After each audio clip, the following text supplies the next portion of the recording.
Understanding the difference between bad actions and illegal conduct. Bad actions versus harassment. People often label rude or obnoxious conduct as harassment, but there's a lot of bad behavior that does not meet the legal requirements or elements of harassment. What is unlawful harassment? 1.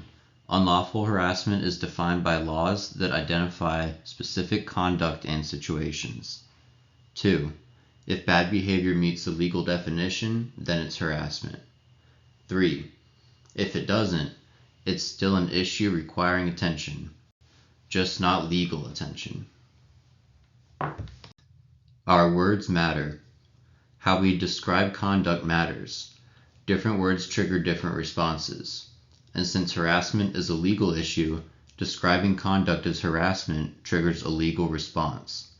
There's a big difference between "that person is being rude to me" and "that person is harassing me."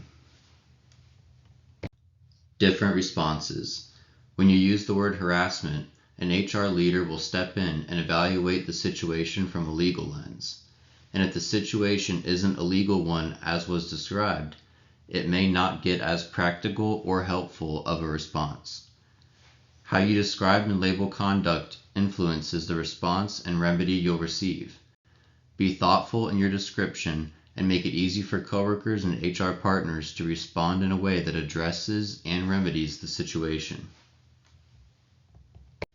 So what is workplace harassment? Workplace harassment is conduct that is based on or motivated by a legally protected personal characteristic and several other legal criteria that makes the conduct red and illegal. Protected characteristics. Harassment involves conduct motivated by or focused on protected characteristics. But what are protected characteristics and which ones apply where you work? Sexual harassment. Many protected characteristics relate to sex and gender. These include sex, sexual orientation, self-identified or perceived sex, gender identity, and gender expression. It's sexual harassment when workplace conduct is motivated by these traits. Which laws create protected characteristics? Protected characteristics are always defined and protected by law. Let's take a look at some of the laws that create protections for personal characteristics.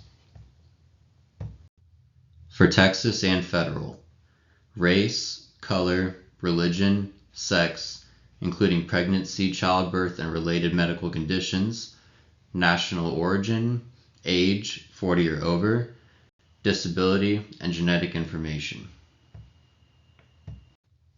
National origin and ancestry.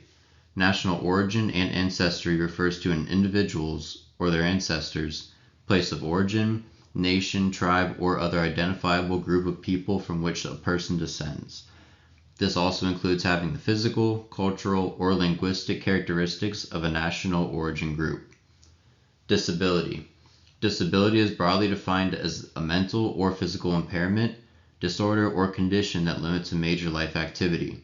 The impairment may be one that is documented by medical history, or merely a condition that is regarded or perceived by others as an impairment. Gender, gender identity, and gender expression. Gender may include a person's sex assigned at birth and also includes gender identity and gender expression. Gender identity is a person's concept of themselves as a man, woman, a blend of both, or neither, regardless of sex assigned at birth. People who fall under the transgender umbrella are those whose gender identity is different than the sex they were assigned at birth. This includes trans men, trans women, non-binary, bigender, and more. Gender expression refers to a person's gender-related appearance or behavior. Military and veteran status. Military and veteran status mean a member or veteran of United States Armed Forces, United States Armed Forces Reserve, and United States National Guard, or any state National Guard.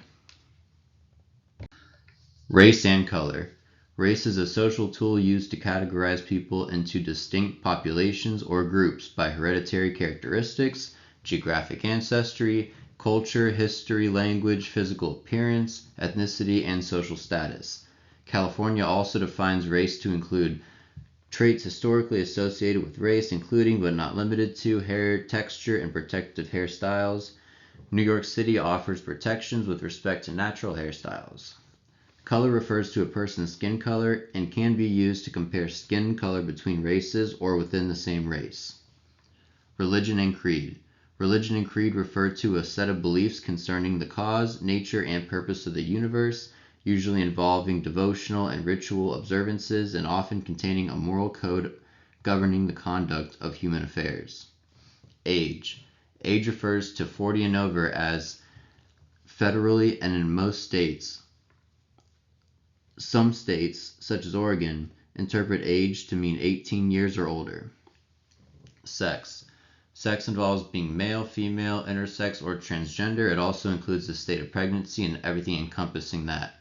Note, transgender falls both under the category of sex or gender depending on the state laws.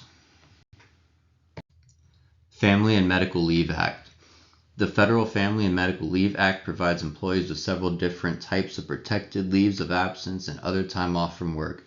Some examples of protected leaves include those for mental and physical disabilities, serious health conditions, pregnancy, childbirth, and related conditions, and family and caregiver responsibilities. States like California and New York and cities like New York City provide additional protections.